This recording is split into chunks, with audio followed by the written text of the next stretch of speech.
안녕하세요. 김용윤입니다. 이제 새해가 시작된 지 오늘이 4일째 되는 날입니다. 그동안 만나는 사람들에게 어떤 인사를 주고받으셨습니까?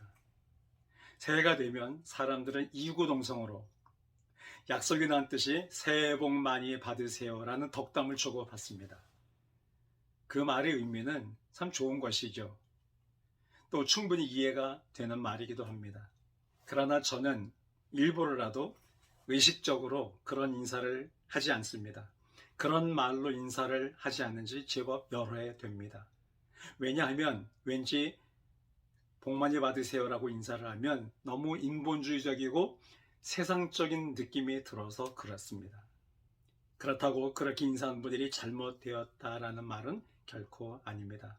다만 너무 의례적이고 습관적으로 복 받으라는 그런 인사말보다는 그리스도인들답게 좀 다른 말로 축복의 마음을 담아서 격려하고 소망을 심어주면 좋지 않을까 하는 바람 때문에 그런 것입니다. 잘 알려진 마르틴 하이데거라는 학자는 언어는 존재의 집이다라는 유명한 말을 남기셨는데요.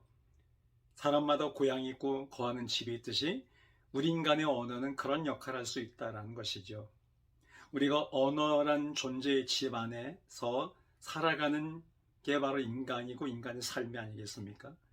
그러므로 우리가 어떤 인사를 건넬 때, 어떤 말을 하게 될 때, 그것은 곧 나의 존재의 외적 표현일 수가 있는 것이고, 나의 삶의 가치와 그런 모든 정체성을 담아내는 집 같은 것이라고 볼 수가 있는 것이죠. 당신은 어떤 말로 서로에게 축복과 덕담을 나누고 계시나요? 성경 시편 128편 1절과 2절을 보면 시편 기자는 이렇게 말씀합니다. 여호와를 경외하며 그 도에 행하는 자마다 복이 있도다. 내가 내 손이 수고한 대로 먹을 것이라. 내가 복되고 형통하리로다 라고 말씀합니다. 진정한 그리스도인의 복이 무엇일까요? 하나님을 경외하는 것입니다. 그리고 그 길로 믿음으로 행하는 것이 복이요 복된 삶이요 복된 사람이라는 것입니다. 그리고 성경은 내가 내 손이 수고한 대로 먹을 것이다 라고 말씀하고 있습니다. 즉 우리가 수고의 대가로 땀을 흘리고 거기서 얻어지는 열매와 결과를 갖는 것이 진정한 은혜요 복이라는 사실을 말씀해 주고 있는 것이죠. 그런데 이 세상은 그렇지 않습니다. 세상은 불로소득을 강조하거나 사행심을 조장하고 그리고 요행수를 많이 은근히 가르치는 것을 볼 수가 있습니다. 그 중에 하나가 복권이 대표적인 예라고 할 수 있겠죠. 물론 복권의 순기능도 있겠고 복권을 통해서 어떤 사회적으로 좀 일정 부분 기여도 하고 환원하는 것도 있기는 하겠지만 저는 그리스도인들은 복권을 사거나 또 복권에다 어떤 것을 기대하는 마음은 가지지 말 것을 부탁드리고 싶습니다.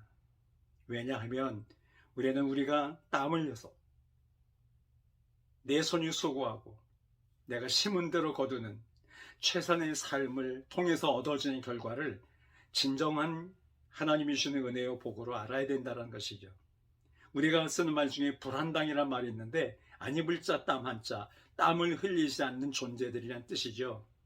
땀 흘리지 않고 어떤 것을 기대하고 거둘 생각을 하고 그리고 내 것으로 취하려고 한다면 그것만큼 잘못된 것이 어디 있겠습니까? 그래서 사도 바울은 갈라디아서 6장 7절에서 사람이 무엇으로 심든지 그대로 거두리라고 말씀하셨고 이어지는 9절 말씀에서는 사람이 선을 행하되 낙심하지 말지니 때가 이르면 거두리라 라고 말씀하고 있습니다. 우리는 선을 행해야 되고 선한 열심으로 살아야 되고 정직하게 심고 거기서 얻어지는 것의 열매를 하나님이 주시는 그런 은혜의 결과요 진정한 축복으로 알아야 된다라는 말씀이죠. 2022년 한 해를 그렇게 살아가시기를 바랍니다. 우리에게 주어진 삶의 현장에서 일터에서 각 가정에서 그리고 우리가 있어야 될 영적인 현장에서 기도를 심고 땀을 심고 그리고 최선의 수고를 다하고 그래야 하고 그 다음에 하나님이 주시는 어떤 은혜의 열매들을 기다리는 자세 그것이 그리스도인이 가져야 될 진정한 모습이요 중심이어야 된다고 저는 믿습니다. 그래서 얻어지는 결과를 우리는 진정으로 복이로다라고 감사하고 찬양할 수 있어야 되겠죠.